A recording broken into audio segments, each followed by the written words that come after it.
to the comedy club, really good friend of mine, he's very great. It's Kevin Keane, everybody.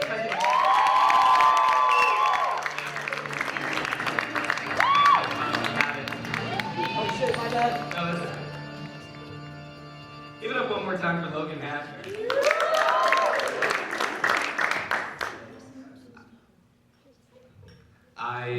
I've been watching a lot of stand-up clips recently, as you can imagine, and I've been seeing this one guy who's been getting a lot of hate, and he's been all over my For You page.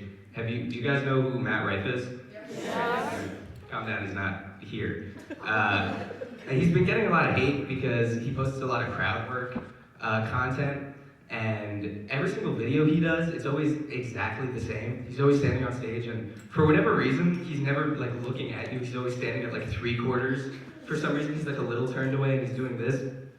And then pretty much every interaction is just him going, "Are you a yoga instructor? So you flexible, huh?"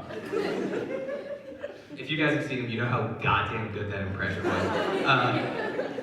He's been getting a lot of hate, and I think realistically, if we're being honest with ourselves, it's just because he's hot. That's why people are hating on him. And it does kind of suck. I kind of feel for him, you know, because like, and some of you are ahead of me, hold on. Because as a comedian, you want people to come to your show because they like your content, and, you know, they think you're funny. You don't want them to just come because you're an attractive guy, a pretty face, you know? And I feel like for comedians like Matt and I, it can be really mentally straining to put so much work into a set, you know, spend like hours writing it and preparing, just for people to come and like throw bras and panties on stage at you, not even listening to what you're saying, you know? And I don't know, guys. I feel like it can be really stressful, and recently it's been bothering me because I'm more than just a pretty face, you know, when I get on stage. I'm not just a slab of meat, you know? There's a lot about me that you guys never ask. I like feminist literature. Nobody ever asks me about that, you know? What were we talking about? Matt Rife, oh. Yeah, no, fuck Matt Rife, I guess. I don't know, I just wanted to say I thought it was hot. Honestly, the reason I don't like Matt Rife is because he gives off the vibe that he was like a frat guy who got told that he was funny one too many times. You know what I mean? Like some girl at a party was like, "Wow, you're like a comedian or something," and he just went with it for fucking ever. Fucking frats. That's my transition to frats. If you can't tell from the everything about me, I did not get a bid. I did rush. And I'm sure some of you right now are thinking, "Wow, Kevin, you're gonna get on stage and use your platform to badmouth fraternities just because you didn't get a bid 2 years ago? Seems kind of bitter." And yeah, I'm a little bitter. I was interviewing and trying to convince these guys to be mean to me and bully me for a year while I paid them, and they said no! Talk about a fucking blow to the ego. Honestly, I was mainly mad because as a comedian, I felt like there was so much content to be had when you're in a frat, you know? Like, I would have been the best pledge master, and I have a bookload of ideas for pledges. Okay, you guys stop me if at any point you feel I've gone too far. This first one is called the Life of Pi Pledge. They are locked in a car with a wild animal of some kind, and there's actually no end to that one. It's just like, see how long they last. I think that would be fun. This second one is called the Matt Rife Pledge. He's not allowed to look directly at you. Yeah, I'm still on the fucking 3/4 thing, all right? I'm still thinking about it. And this book is blank, by the way. There's nothing on it. I pulled it out just to look fancy. And my personal favorite, I've been calling the Lord of the Rings Pledge. Basically, you just give one of the pledges acid and make them watch all of the Lord of the Rings movies in one sitting, and then when they fall asleep, you bring them to like New Zealand and drop them off there with just a sword, and you see if they can get home. And that's that one. My girlfriend, yeah, hard cut. My girlfriend recently told me that she thinks I look like Clark Kent because of my glasses.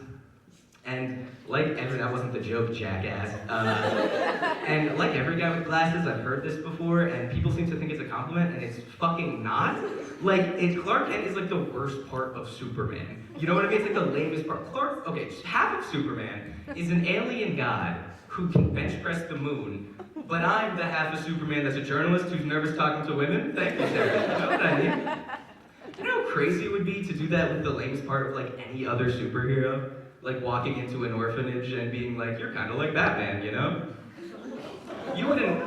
Oh, they get worse. You wouldn't walk up to somebody with a prosthetic limb and be like, oh my god, you're like Soul Surfer. Okay, I didn't know if you guys were gonna get the Soul Surfer reference. It's been a while since Soul Surfer. Or like you wouldn't walk into like a school for the blind and be like, I don't know if you've seen, or I don't know if you've heard, I guess, Daredevil, but you guys are a lot alike. Sorry. The reason have you guys noticed I keep slowly rolling away from you? I feel you've noticed, thank you. I feel like the most upsetting part about it is that I think Superman is like the lamest superhero in general. He's like he's a narc. If you smoked weed freshman year, every RA on campus would know about it. You know what I mean? He's a Boy Scout, and I hate him. And I've done research. I'm gonna be ranting on this for a while. No jokes for a little bit, guys. Sorry. In a show called Smallville, he's a teenager who's like developing his powers, and he sneaks like past his father to play football because his father won't let him because he could kill anybody on the field. And then that's the last cool thing he does fucking ever, because in a show called Superman and Lois, he's raising his kids who get their superpowers, and he won't let them play football. That would be like if I didn't let my kids get too drunk and throw up in front of camp. It's hypocrisy. You know what I mean? Do you guys remember when Batman fought Superman and Batman almost fucking won? Batman doesn't even have powers. Batman refers to his car as the Batmobile. You don't see me driving around in like the John Mulaney wannabe wagon.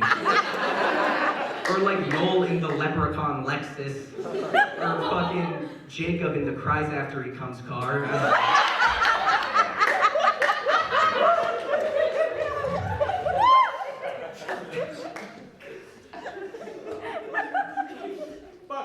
Yeah.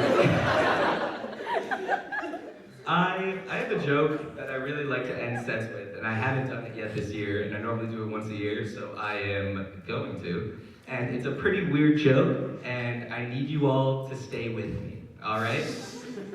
You're all with me then? Okay. Does anybody else get post-tangerine clarity? Okay. None of you stayed with me. I'll elaborate. I love tangerines, but I feel like every time I want a tangerine, it's like a late night fruit booty call. You know what I mean? It's like, which is different than a fruity late night booty call. But it's always like the middle of the night, and I go downstairs, and they're hard to open. So there's like 3 to 4 minutes of foreplay while I try to peel this fucking thing. You know what I mean? And then by the time I get it done and I eat it, like 1 tangerine's never enough. So I need to repeat this process like 5 or 6 times until it's like 3 in the morning. I'm sitting at my kitchen table covered in tangerine juice like the slut that I am. That's just me. All right, guys, that's it for me.